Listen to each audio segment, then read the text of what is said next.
الحمد لله والصلاة والسلام على رسول الله اللهم اهدنا إلى الصراط المستقيم أما بعد السلام عليكم ورحمة الله وبركاته. یک گروه نفرهای هستند در آخر زمان آنها ثواب کلان میگیرند مثل اول امت محمد صلی الله علیه وسلم. این پیامبر خدا صلی الله علیه وسلم این گروه نفرها را بسیار تعریفشون کردگی هست و گفتگی هستند که اینها امتی هستند که ثوابهاشون بسیار بسیار کلان هست. روایت بیهقی در دلایل نبوت گفتگی است که إنه سيكون في آخر هذه الأمة قوم لهم مثل أجر أولهم يأمرون بالمعروف وينهون عن المنكر ويقاتلون أهل الفتن.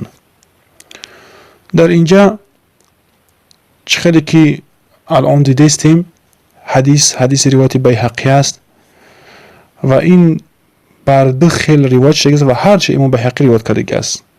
پیامبر خدا صلی الله علیه و آله می‌فرماید که إنه سيكون في آخر هذه الأمة بشك می شود در آخر همین امتی نبی صلی الله علیه و سلم قومی که لهم برای همونها مثل اجر اولهم مثل اجری اول همین امت هست. به سبب چیه که اینجا علت چه بیان کرده است که علتش هم است که ثوابشون کلان هست مثل بگیم ثوابهای بگیم که اول امتی محمد صلی الله علیه و سلم میگیرن. علتش هم است که امرون بالمعروف امر معروف میکنن و دیگر علتش این است که و ینهون عن المنکر و نهی از منکر میکنن و دیگر و یقاتلون اهل الفتن و مقاتله میکنن جنگ میکنن اهل فتنه را.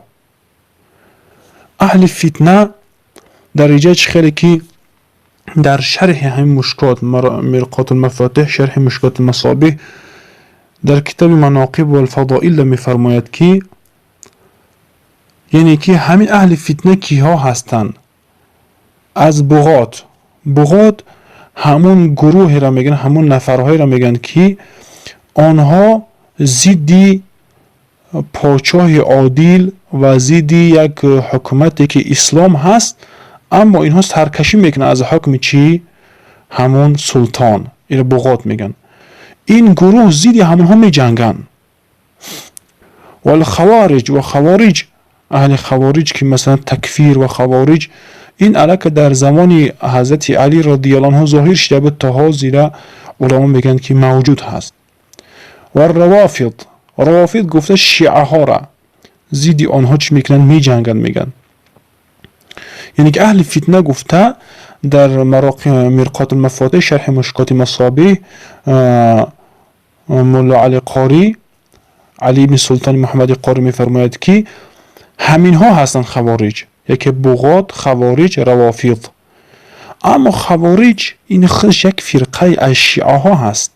همون هایی که دعوا میکردن که ما پیرو از حضرت علی هستیم بالاخره ضد حضرت علی برآمدن. وقتی حضرت علی حضرت معاویه رضی الله عنه وقتی که صلح کردن که یک دیگر فهمی شید بعد اجتهاد چون بعد اینو فهمی که شیده بود بعد با بگیم اتفاق شده و یک دیگر شون بگیم که دوست شدن اونها دوست بودن اما بعضی فتنه ها اجتهاد شده با همین خیل مثل اوله و با بگیم که یک جا شدن دیگه فرقه از همون حضرت علی بگیم پیروای حضرت علی رضی الله عنه پیروی دعوا میکردن همونها ضد حضرت علی برآمدن رضی الله عنه گفتن که تو علاکه تو پیشوا نیستی تو خلیفه نیستی دیگر و خاطری که از تو با او اتفاق شدی یک چیزی که ما تو میگه اگر قبول کنیم و پیروی هستیم که قبول نکردی تو قبول نیستی دیگر. گفتن چی؟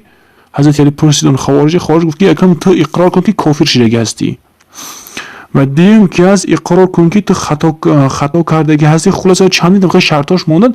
حضرت علی گفت که نگفت این گپای شما همش خطا هست و ایجا نفهمی شده بود همش توغری شده است. گفته خلاصه گپ که خوارج از هم پیرو حضرت علی برآمده بودن. خوارج اصلی همونها هستن و تکفیری اصلی همین شیعه ها هستن که صحابه را کافر میگن.